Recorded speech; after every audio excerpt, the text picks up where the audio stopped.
Yun, good evening and welcome again sa another episode ng Tool Battle Podcast, kung saan ang mga issues sa lipunan ay pwede natin gawing pulutan. So ako ang inyong mabait na tanggero, si Tito Nel.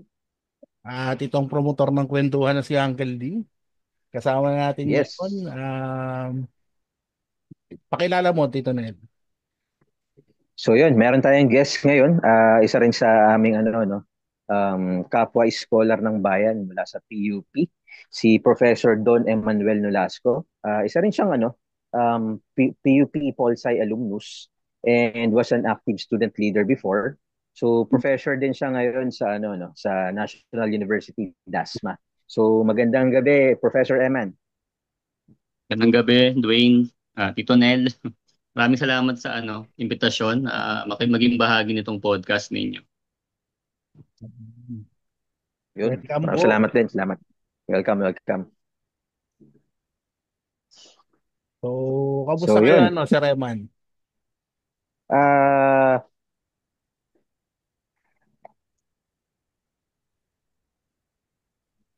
Nag-lag ka yata, Nel. sorry. Medyo naglag ako. So, ayun. Kamusta, Prof. Eman?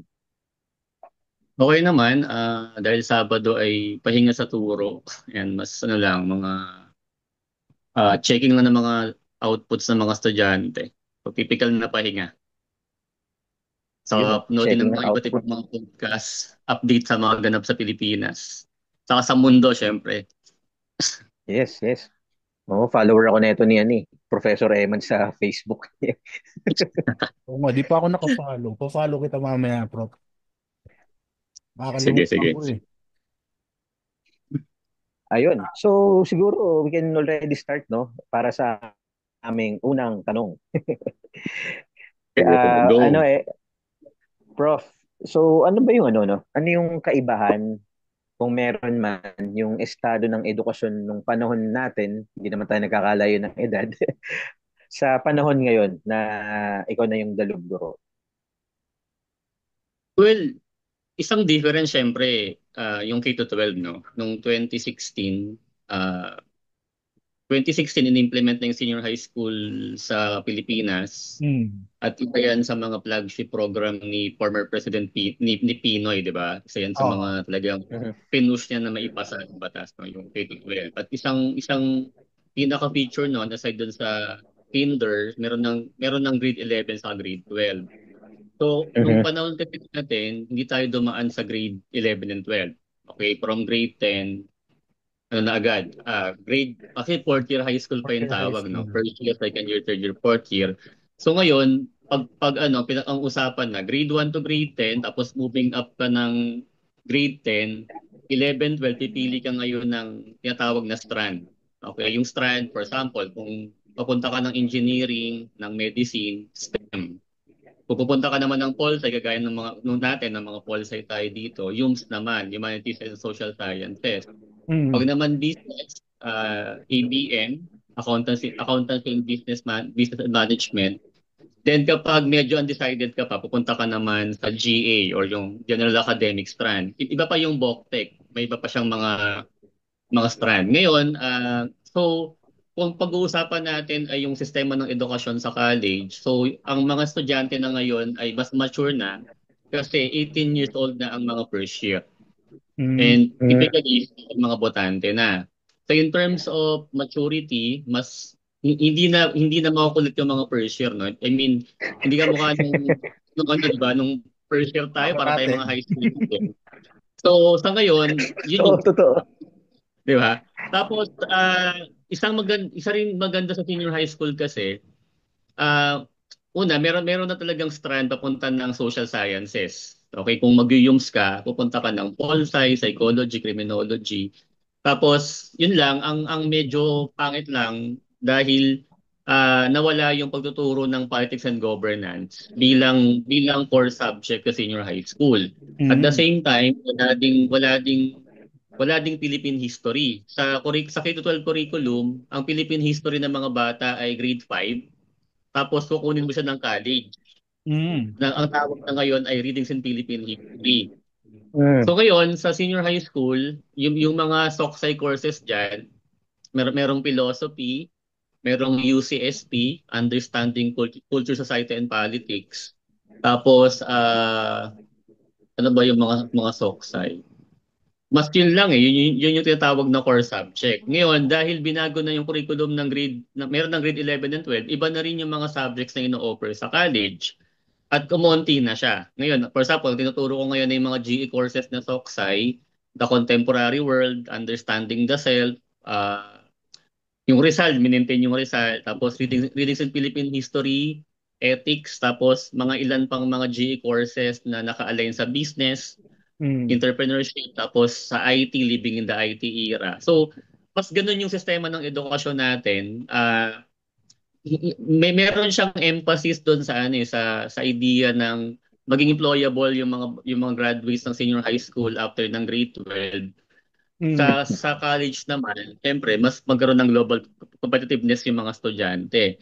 Ngayon, in terms of differences, actually malaki yung differences in terms of, for example, at the very start ng klase, you can start your class discussing controversial issues kasi mature na nga yung mga estudyante. Mas ganon yung mga differences, tingin ko yun yung isa sa mga highlight, no. Mas open yung mga estudyante ng college ngayon na mag-discuss ng mga issues na napapanahon dahil nga may social media rin naman. Aware yung mga bata sa mga issues, ayan. Hindi sila nauhul doon sa mga pinag-uusapan natin sa social media. Pero So, yun yung mga basic difference. Tapos yun, Sir Dwayne. sorry na nakakita doon, bro. Pero di ba tulad yan ang sabi mo, Ako lang. mga ganyan, mostly nag-a-apply yan sa nagtitake ng Humes na strand. So, yung bang mga nagtitake ng other strand like STEM and ABM, wala sila nung mga ganong klaseng units para let's like yung Philippine history and yung ibang social science na subjects pagdating ng senior high. Sa senior high school kasi, may tinatawag na core subjects. Yung core subjects, ang ibig sabihin nun, required lahat ng strand, regardless kung anong strand. Punta ka man ng accountancy, ng UMS, ng STEM, lahat itatake mo talaga siya. Okay? So yung mga common courses, yung understanding culture, society, and politics, introduction to philosophy of the human person, philosophy, contemporary Philippine arts from the regions. Okay, so tapos merong trends network and critical thinking 21st century. So common subject 'yon. Ngayon, yung Polgob, yung Polgob na minor sa college ng panahon natin, ino-offer lang siya sa mga UMS. At elective siya ng ABM sa Kanangas. So hindi siya part ng core subjects. At kahit sa college, wala na ring discussion ng Philippine Constitution kasi ang sinasabi ng CHED, na-discuss na raw yun nung grade 5 sila o nung elementary sila. Parang hindi na kailangan. Ngayon, merong discussion ng ganun sa RPH, sa Readings in Philippine History, pero sobrang liit lang nung oras na naka-allocate sa discussion ng mga ganong bagay. Kaya nga, parang kulang na kulang yan. Especially kung tinuturo siya ng grade 5. Nakalimutan na nung mga senior high yun. Well, ngayon naman, ang update, dahil i-modify na naman yung curriculum ng senior high school. Actually, yun nga yung follow-up ko dyan, Prof. Di ba may modification na sila ngayon? Na parang gagawin nila is one for academe and one for vocational. Yung magiging senior high. Dalawa na lang yung strand. Isang strand papuntang academic, isang strand papuntang techbook. Ngayon, ang nakakalungkot doon, ang good news, meron ng Philippine history sa grade 11 and 12. Parang pag-aaral ng lipunan at kulturang Pilipino. Ang bad news, nawala yung mga social sciences na subject na mahalaga din naman para maintindihan ng isang estudyante yung konteksto ng kanyang lipunan. Doon pwedeng pag-usapan yung politika kasi history yung discussion mo. So, ganon. Tapos, dahil may bago kang curriculum sa senior high school, sigurado ako na babawasan na naman yung mga GE courses naman sa college. And yun yung isang dilemma na naman na kinakaharap ng sektor ng edukasyon ngayon. Bagong curriculum ng basic ed may impact sa kolehiyo. Kasi ang isang problema na kinakaharap talaga ngayon, no, ano walang discussion talaga ng ng Philippine politics, no, sa elementary, sa high High school, school. kahit sa college. Yes. Walang opportunity to discuss politics talaga.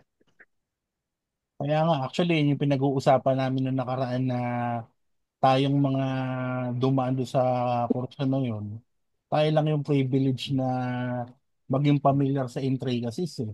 Kasi iba, Mm. talagang hindi nila alam kung ano talagang ginagawa sa politika eh. Di ba? Actually, ang nakikita kong problema, even may co-faculty, no, yung mga nagtuturo na sila sa college, no, hindi Hmm. hindi rin sila maalam doon sa, for example, basic lang na structure ng government natin, ano Oo. function ng Senate, ano function ng Congress, ano ang party list, ano ang district representative. Kasi nga itong mga to dumaan doon sa bagong curriculum na wala nang emphasis na sa pagtuturo ng constitution saka ng politics. Tsaka ang Kaya nakita Nakakalungkot natin, yung ganyan.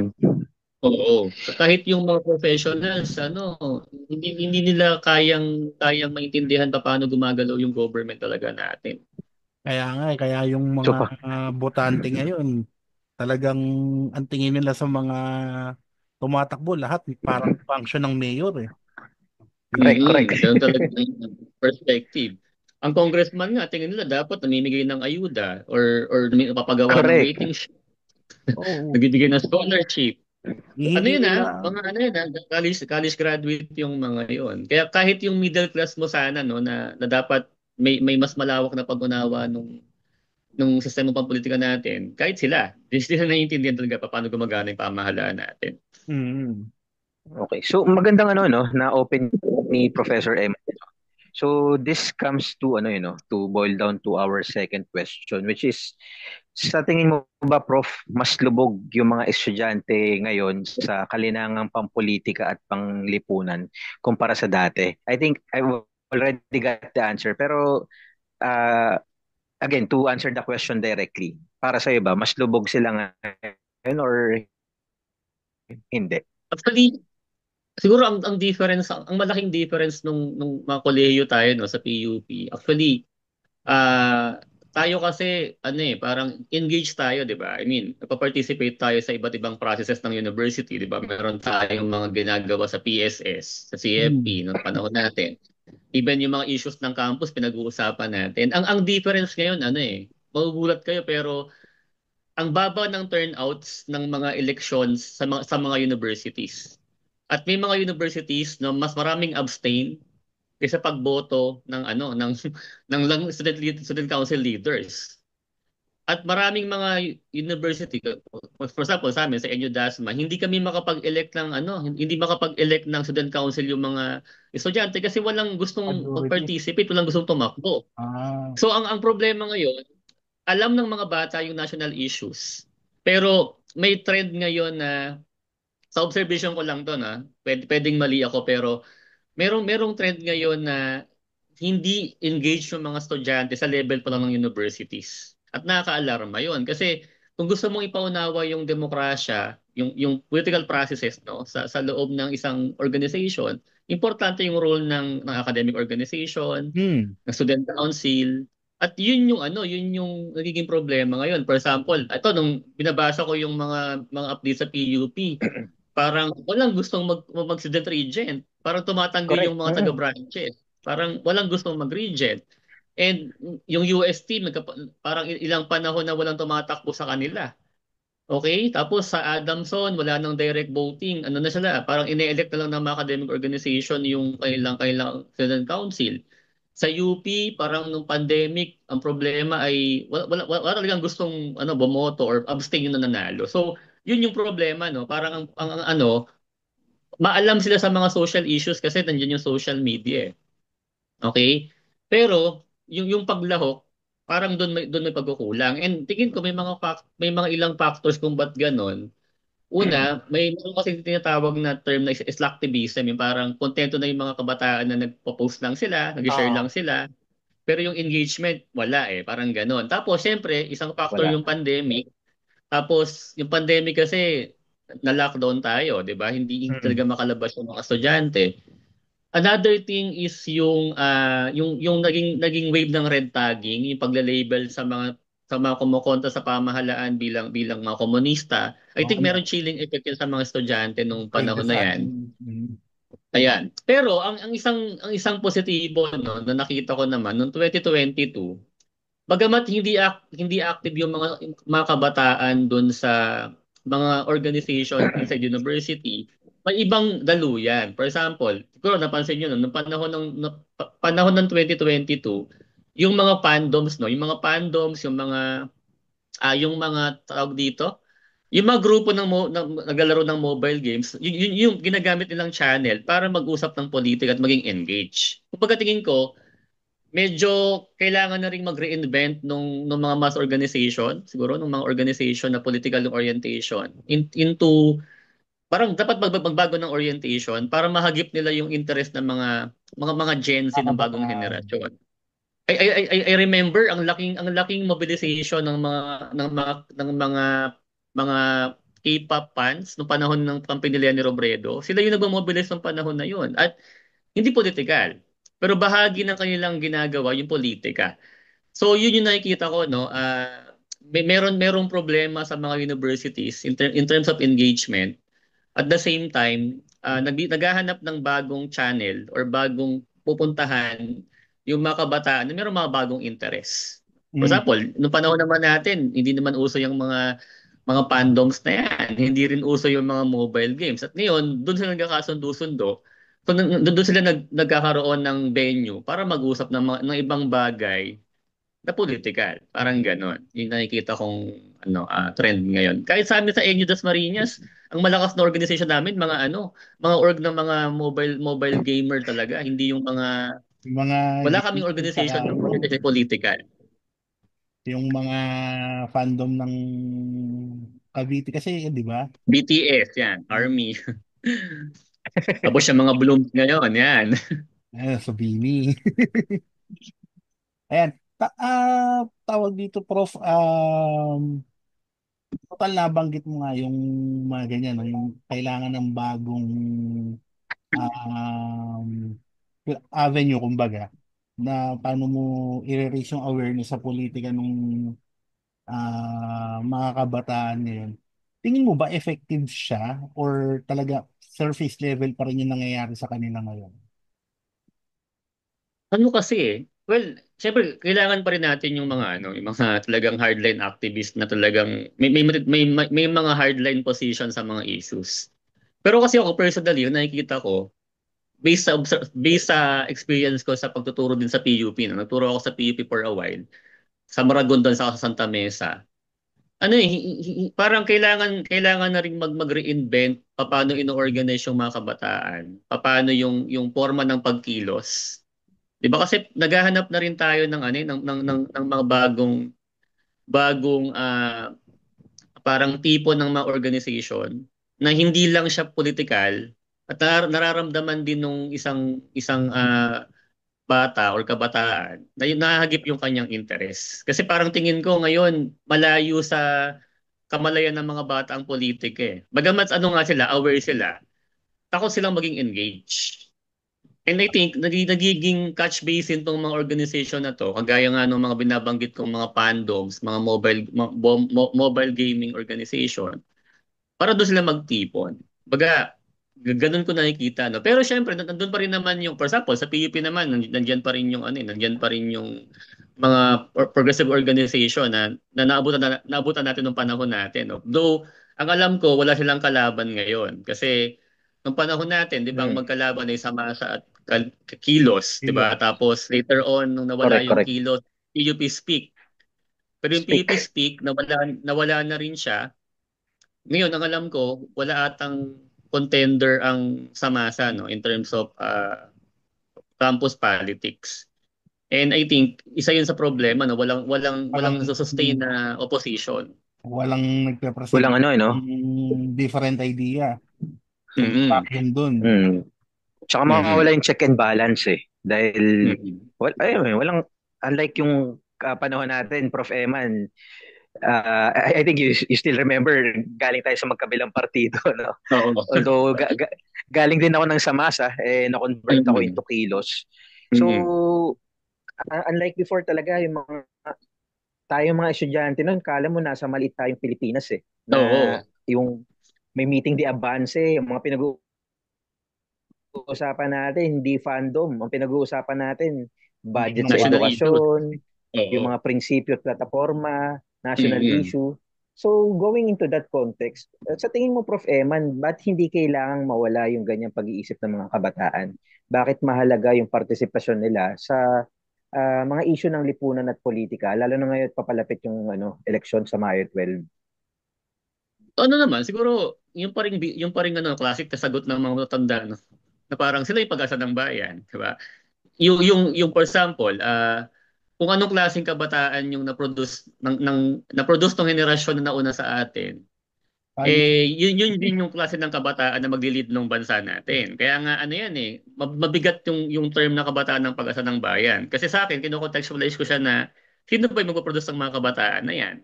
Di syempre tayong mga matatanda ngayon. For example, sa amin, sa part ng academe, no? Nilalaban namin na kailangan meron pa rin maayos na pag-educate ng mga bata tungkol sa mga isyong panglipunan. Kasi later on, mga botante yan. Later on, magiging mga magulang yan.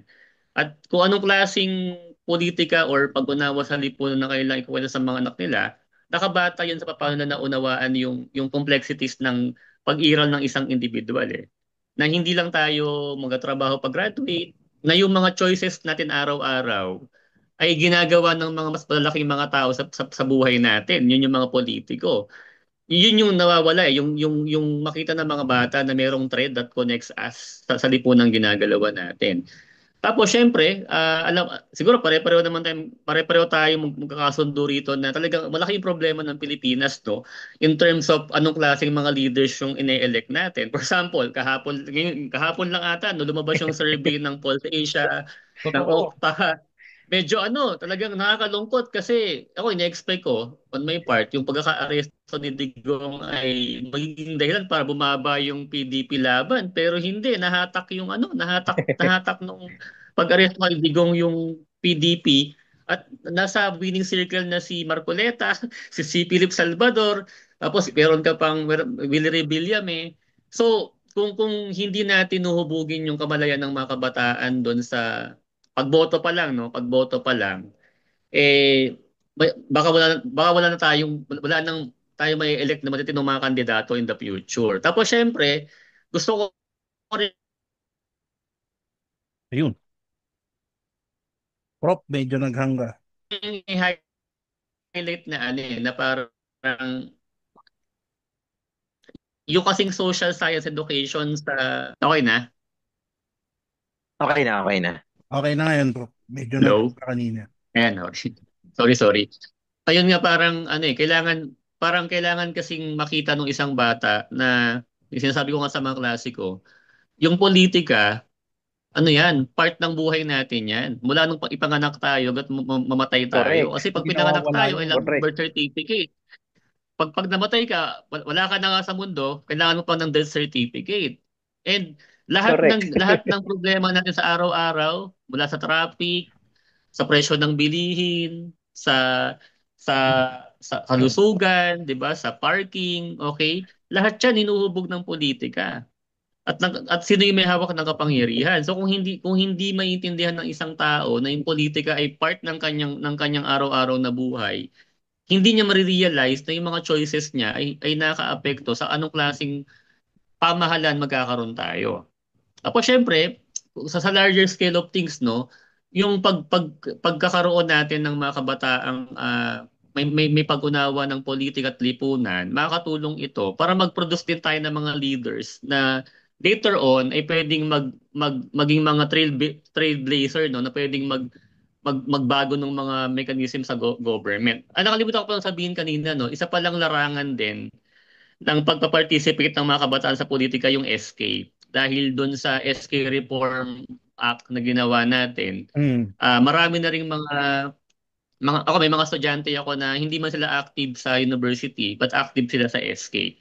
And they are promoting progressive parang mga ordinansa no na makatulong sa mga kabataan. Kasi one good thing sa SK ngayon is meron siyang anti-political dynasty provision.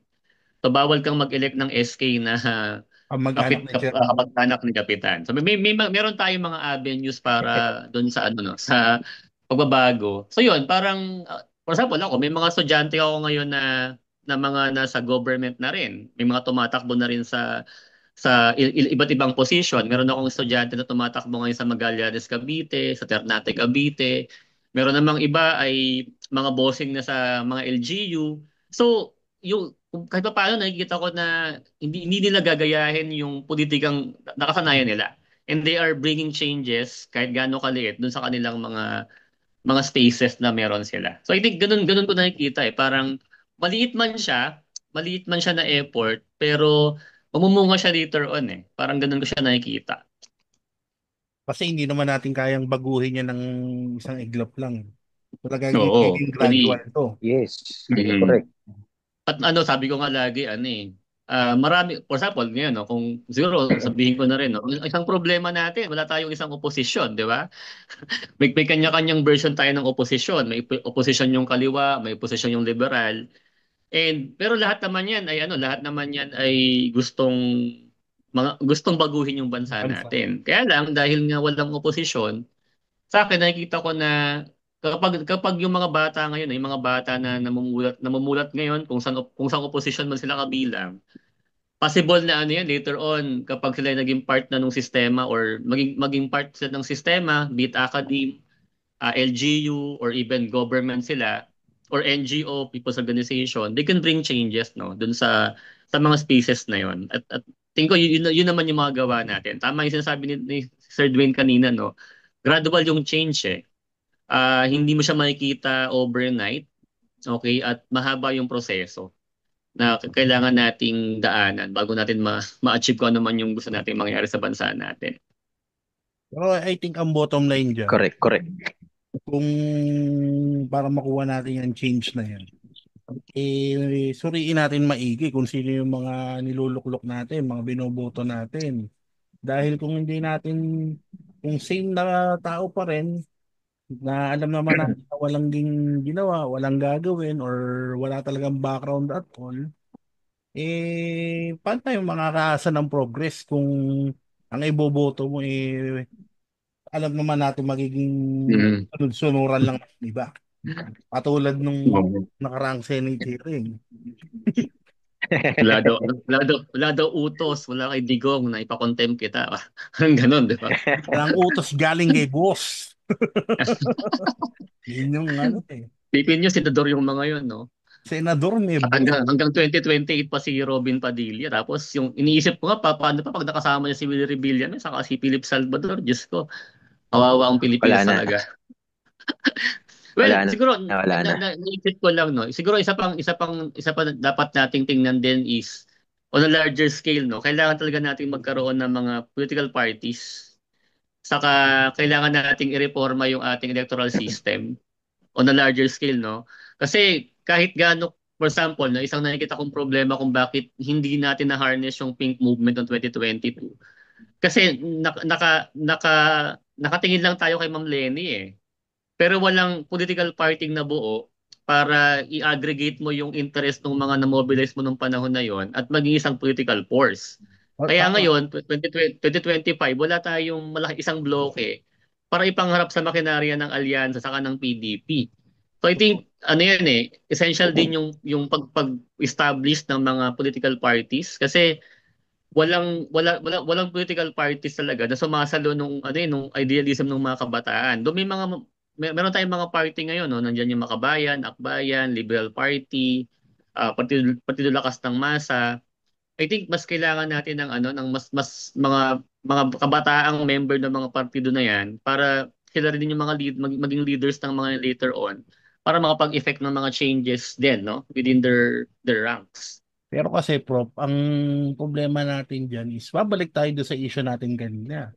Ang mga Mm. kabataan natin ngayon, hindi ganun ka-engage sa politics compared Oo. ng panahon natin. Oo. So, yun yung biggest issue ngayon. Kasi ang Correct, correct. nangyayari, based on my observation, Yung iba, dahil sa nangyayari sa social media ngayon, sa bangayan ng current na gulo sa ng Marcos at Duterte, yung iba hindi nila nakikialam. Oo. Tahimik sila. Instead na let their voices be heard, natatakot silang mabash, natatakot silang mapahiya kung sakali hindi sila sanay makipag-argumento. Yun yung nangyayari. And magigisunod-sunuran lang sila. Hmm. Yun lang naman yung tingin ko. Yung sa akin ano, parang mas kailangan talaga nating magkaroon ng avenues. For example, kung meron kang mga kabataang mamumulat, no, na iba rin yung orientasyon nila. They want to form their own political party na may mas ibang pamamaraan. I think mas magandang gano'n, no? Mag-create ng mga parties. Kasi ngayon, makikita mo yung mga partido, mga party list. Diyos ko naman, Duterte Youth, di ba? Duterte Youth, tapos yung mga party list na alam mo namang bogus lang yung mga orientation. Kaya nakikita kong isang mas solusyon para mapataas din yung diskurso ng politika natin is talagang yung mga partido ay may mga party institute na magte-training ng mga members nila at ideology yung bit-bit nila at hindi lang mga personality. I Kasi, remember yung Liberal Party meron yang NIPS nung 'di ba dati may ganyan sila parang na nag-research, 'di ba? Nagpalabas ng mga policy recommendation. Ngayon kasi wala masyadong mga ganun. Kaya sobrang naka-anchor yung ating politika sa personality, 'di ba? So, 'yan. Kaya nga ngayon, 'di ba, ang labanan brand, 'di ba? Brand ang labanan. Hindi plataforma, 'di ba? Parang ganoon ang nangyayari sa atin ngayon. kaya nga yung At mga di ba sige Prof, sir. yung Correct. nangyari kay Madam Heidi? Mm. So, no, isang opinion niya lang yung ginawang basehan ng iba para i-cancel siya. I mean, hindi man lang nagtimbang ng Mm. pros and cons. Di ba? Oo. Actually, Yun yun nga. parang naging na-focus yung tingin doon sa isang issue na hindi malapit sa kanila, parang cancel ka na sa amin, hindi ka na namin iboboto. Hmm. Though yun nga, komplikadong usapin din yung kasing gender sa context ng Philippine politics parang talagang yan, contending issue yung usapin ng gender politics. Correct. Lalo na sa atin na no, na yes, we have separation of church and state, pero sa likod hindi mo talaga mapaghihiwalay yung Mm-mm. yung connection ng dalawang 'yan. Lalo na kung natatandaan niyo isang naging kandidato dati, no, ang sabi niya, ang gobyerno makikinig sa tao, pero ang tao makikinig sa simbahan. Ngunit ang Mm. gobyerno hindi makikinig sa simbahan. So yung gridlock nandun. Mm-mm. Parang isang branch lang naman ng Nakalimutan ko lang yung pangalan nung no, nung tumakbong yun. ano matakbo senador ngayon yan? Hindi siya tatakbong senador. Tumakbo siyang presidente dati. Nakalimutan ko yung pangalan niya. Si ano? Si Eddie Villanueva ba yan? yon si Hindi, hindi. Shaday. Hindi siya Eddie Villanueva. Hindi siya Eddie Villanueva. Nakalimutan ko. Bata pa lang siya. Bata pa lang siya eh. Batang, Mm. Si ah, Rastaman. hindi pare. Hindi. Basta yun yung isa sa pinakamaganda yung sinabi na totoo naman talaga. Anyway, misteryoso yung pangalan niya. Hindi natin mabanggit ngayon. Which makes me move into our next question na yun, Prof. Eman, I don't know if nabanggit mo na to na pero just tingin mo ba sa na-observe mo ngayon, masasabi mo pa rin bang pag-asa ng bayan yung mga kabataan? I think, wala naman tayong choices. Sila yung next generation talaga na mag-hold ng 'di ba? Ng kapangyarihan ng pamahalaan. Sila yung mga future teachers, doctors, professionals. Yun nga, nabanggit ko naman na kanina, parang pag-asa pa rin sila dahil wala naman tayong choice. Pero wag nating iasa lang sa kanila. I mean, kasi parang Yeah. ang nangyayari, kayong pag-asa. Pero meron din gagawin dapat yung mga nauna sa kanila. Di ba? Parang paano ba natin i-ensure na yung mga batang ito ay maging pag-asa ng bayan? For example, sa amin, no, sa larangan ng akademya, ang problema namin ay learning poverty.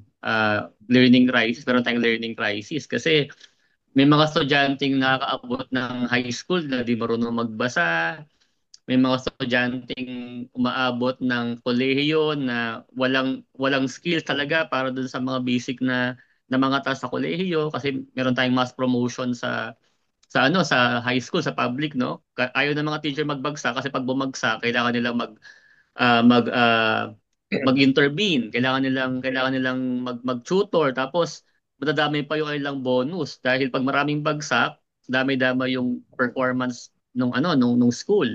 So, kaya nangyayari, yung mga kalidad ng mga kabataan nating gumagraduate ay hindi rin quality.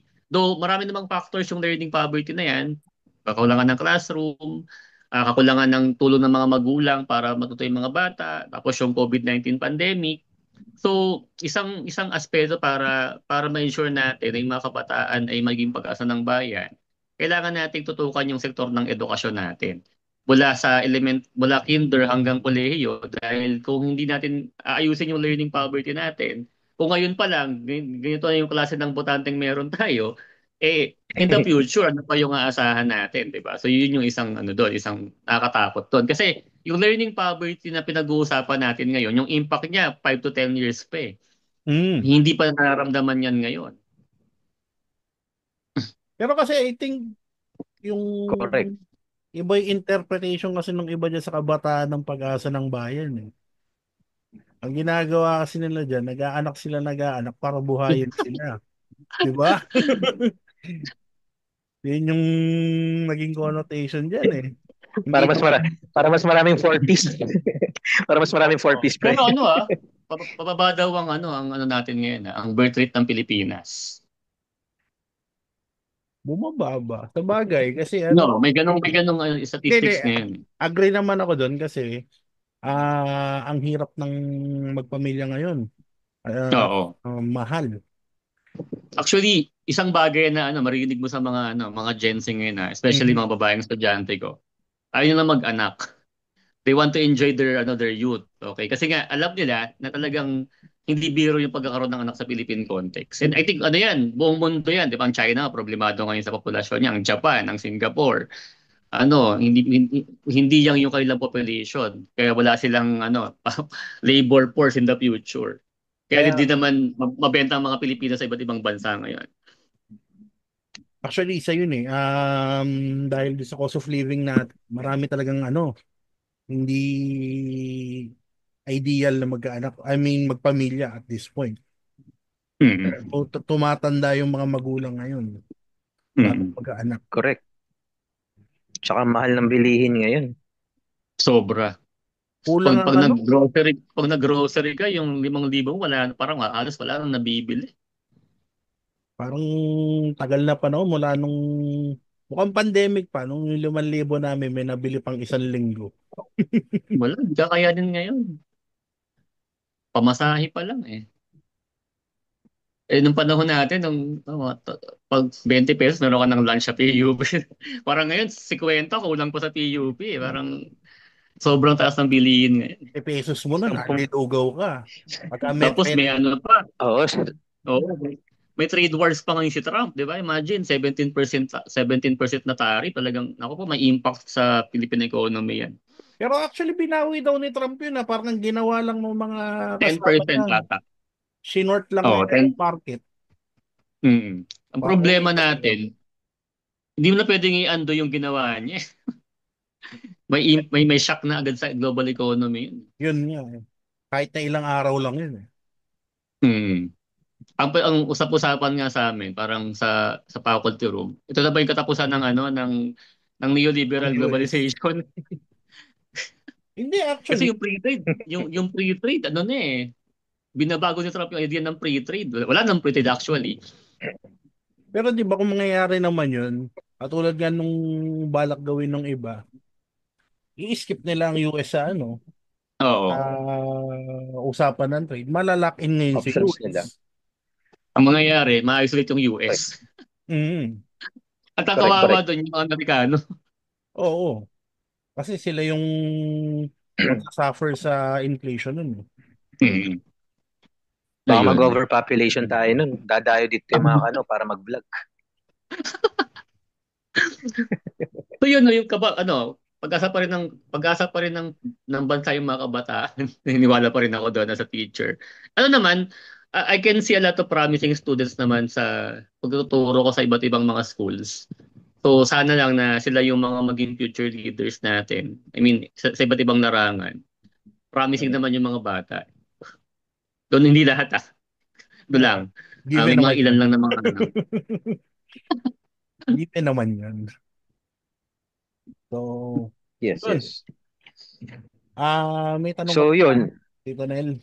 oh, ito naman ang ating ano no, question na maaari nating ano no, maparamdam or mapakinggan yung mga hinaing ngayon ng ano no, ng mga guro na nasa educational sector natin. So Prof. Eman, meron ka ba bang sa tingin mo kulang or meron ka bang sana all para sa mga dalubguro at estudyante ng Pilipinas?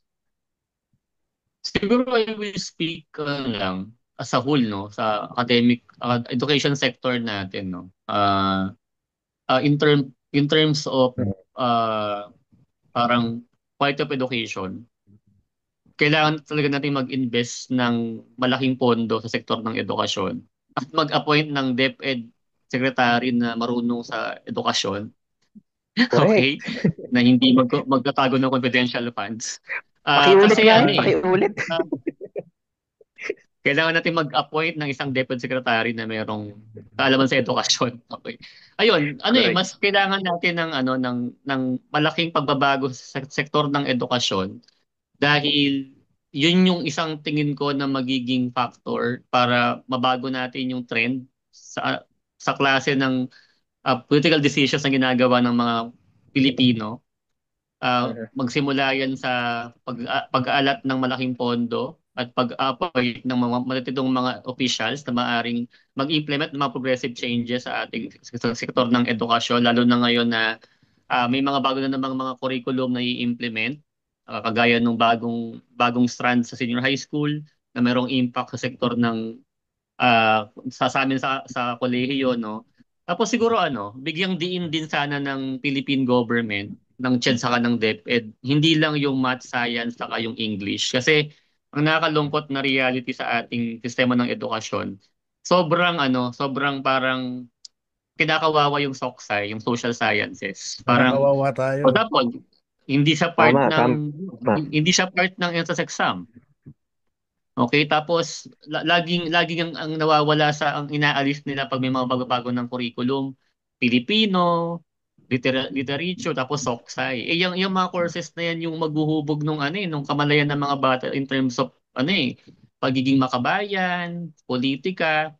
So kailangan din nating tingnan na kung gusto natin ng mga kabataang mahal yung Pilipinas, mahal yung bansa, kailangan nating ipakilala yung Pilipinas at mangyayari lang yon sa pag-aaral ng kasaysayan, agampang lipunan. So, yun yung sana all ko, no? Kasi, for example, no, isang reason bakit maunlad ang Japan ng South Korea, dahil tinatanim sa mga kabataang Hapon at Koreano yung Yung nationalism, history pagmamahal sa nila. bayan. Parang wala Naka-inculcate talaga elementary, sa no? curriculum nila yan.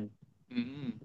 So, yun yung sana all ko, no? Na isang araw, hindi na lang ilalang yung mga soksay at merong maayos na puwang yung social sciences and education sa loob ng curriculum ng ating edukasyon. Siyempre, yung pinaka-importante, ituring yung mga guro na mga kapantay din ng mga iba pang profesyon. Kasi ang problema natin sa DepEd, siyempre yung mababang pasahod, so dapat taasan yung Mm. sweldo. At siyempre sa larangan din ng mga state universities, bigyan din ng nakakabuhay na sahod yung mga professors natin sa State U. At sa larangan naman ng sa amin sa private, parang maiwasan yung yung pagiging contractual ng mga faculty kasi isang problema din yun. Walang tenure yung mga faculty hanggat hindi sila nagkakaroon ng item o ng plantilla. So, dapat magkaroon ng ganong mga mekanismo yung pamahalaan natin para makapagturo ng maayos yung mga faculty. Tapos syempre sa mga estudyante, hindi naman umiiral yung mga estudyante sa vacuum, no? Kung gusto nating magkaroon ng mga estudyanteng engaged, kailangan nating magkaroon ng mga magulang na may sapat na sweldo para pag-aralin yung mga anak nila, merong oras para turuan sila. So I think nakaugnay na rin yung problema ng mga estudyante sa overall na problema ng ekonomiya natin. Kasi kung may sapat na pera yung mga estudyante, meron silang sapat din na panahon para maging engaged sa mga bagay na mas lagpas pa sa kanilang mga sarili. So yun yung sana all ko, no. So sana isang araw mangyari na yon. And I think isang isang pwede nating gawin ay bumoto tayo ng mga senador, no, na merong malinaw na education agenda sa Senado. Or even yung ating mga congressman, i-check din natin yung kanilang education agenda kung sila mananalo sa 2025. And even sa local government, to, dapat meron din ganong mga discussion sa edukasyon. Yes, correct. Pag tayong bumoto ng mga senador lang na magbubudots lang. Sayaw-sayaw lang, panalo na. Meron naman nga daw sa mga naipasang Sayo-sayo batas. lang. Oo, Tawag, niyayabang yung mga batas, di naman siya nag-isip nun. ko pumirma lang siya doon. Tawag dito. Correct. Nirmahan niya lang naman yan. Prof, Tama, tama. buhay pa ba ang aktivismo? Buhay pa naman. Pero Buhay naghihingalo pa na siya ba? sa buhay pa siya actually, buhay pa siya. Though sobrang laki lang talaga nung impact ng Duterte regime. Talagang Dahil sa red tagging. talagang sila ay sinagad ng Duterte regime nung panahon na yon, nung panahon ng pandemic talaga. At nagre-recover sila ngayon actually yung ang tinutukoy ko ay yung mga ND, no, mga Ah, National Democratic activists. Pero meron naman kasi iba, may mga SOCDEM pa tayo, no, yung mga akbayan, di ba? mm, May mga iba namang grupo pa rin na lumalakas ngayon. For example, malaking tulong sa akbayan si Chel Jokno. Mm. kasi nagkakaroon Tapos sila ng yung traction ngayon eh. Oo, kasi joke na 'yan eh. Meron yung hatak sa kabataan eh.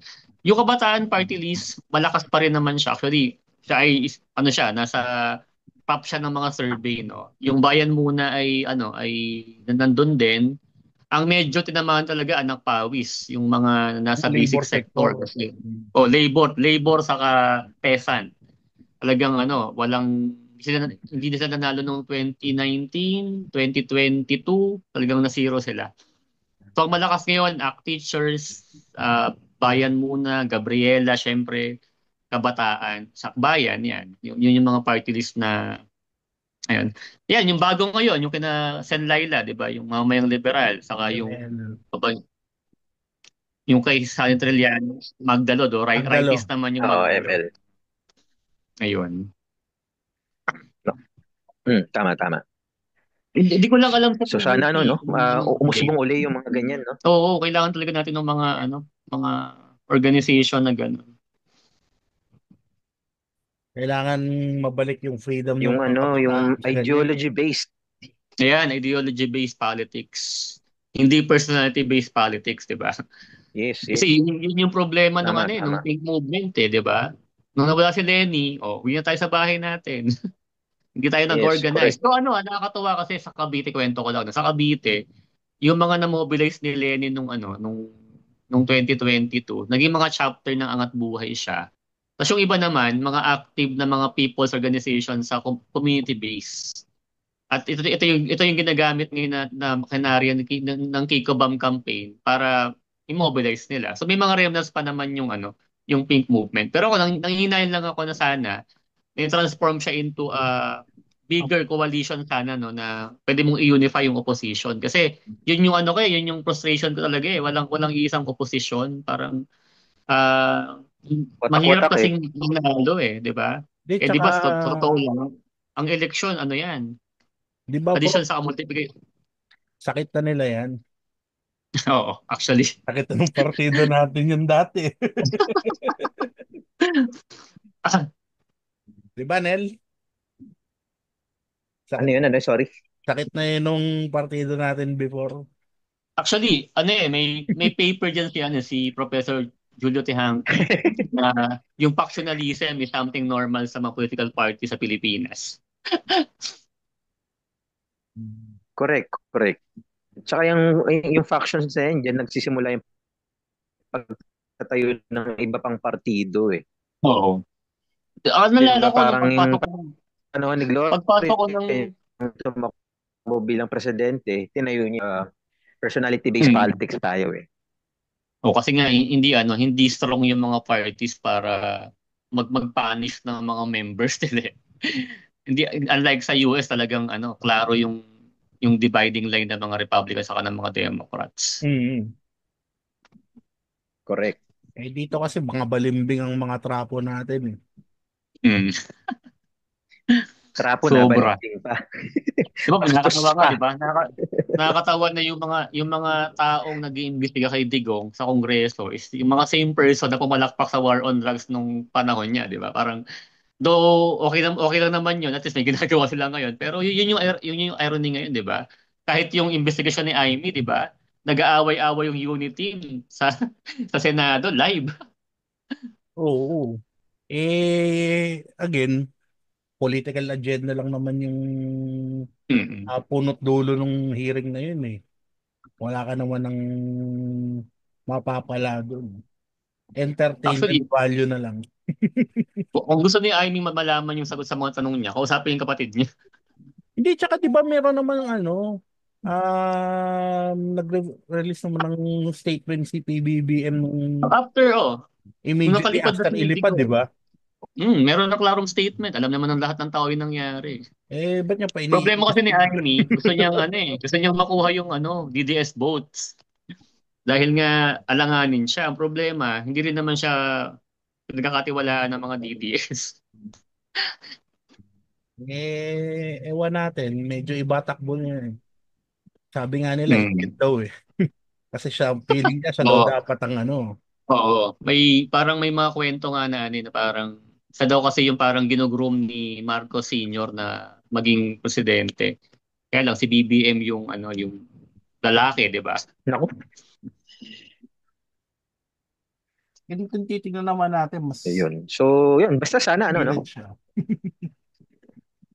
Tsaka sana, sana magiging talaga yung electoral system natin sa Pilipinas. So, there. I think we've already taken so much time kay Prof. Eman, pero sana hindi ito yung last, no? Maimbita ka pa sana namin sa mga susunod pang no, episodes na may patungkol din sa no, sa iba pang issue ng lipunan. So, Oo. last order tayo, Uncle D. Eh, Tito Nel, di mo nga pinapansin yung t-shirt ni Prof. Eman eh. Yan. Yun nga yung gusto ko Ah, sana i-last order eh. Yun. ah, Ang West Philippines ay atin at hindi likhang isip lang. Next Sabi ni episode, Marcoleta. sa susunod, talakayin natin yan Yes, pagka pwede natin meron tayong update talakayin yan. natin yan. Oo, lalo na ngayon sa konteksto ng geopolitics, no? Yung maraming Oo. maraming underlying issues yan, yung Taiwan problem, 'di ba? Mukhang Yes. seryoso ang Communist Party of China na i-invade ang Taiwan. Sure ball, damay Kaya nga tayo doon. kaya nagpe-prepare nga si AFP Si Brown na. natin, Chief of Staff para hindi tayo maano diyan. Oo, So, yun, maraming, maraming salamat. maraming Pinoy sa Taiwan. Yes, yes. So, again, correct. Actually, sa buong mundo. Hmm. Yun. Maraming salamat ulit, Prof. Naman. Again, sa mga nanonood, taking from the no, the message and the statements of Prof. Eman, pag-asa pa rin natin or pag-asa pa rin ng bayan ng kabataan. Kailangan lang natin talaga silang pagtuunan ng pansin at Babayan. i-build wisely Hmm. yung kanilang educational and social system. Ayun. Sige. So, maraming salamat ulit, Prof. Eman. Huwag kang madadalang mag-guest sa amin. Sorry, naghang ba ako? Oo, tinatapos ko lang yung sinasabi mo, Brad. Uh, Ayan. Hello? Ayun. Maraming salamat din no, sa pag-imbita sa akin. So, hindi na lang ako nag-iingay sa social media. Meron na akong podcast na napuntahan ngayon. No? So, I hope for more discussions, no, mas marami pa mga issues na kailangang mapag-usapan ng mga tao, mga Pilipino. No? So, malaking bagay ito para mag-add tayo sa mga discussions ng sa bansa natin. Okay, thank you very much, Tito Nel, Dwayne. Maraming Magsabi salamat. lang kayo kung kailan ulit. Sige, Prof. Eman. Yun po. Okay. Hanggang dito lang muna. Hanggang sa Okay, thank episode. you. Bye-bye.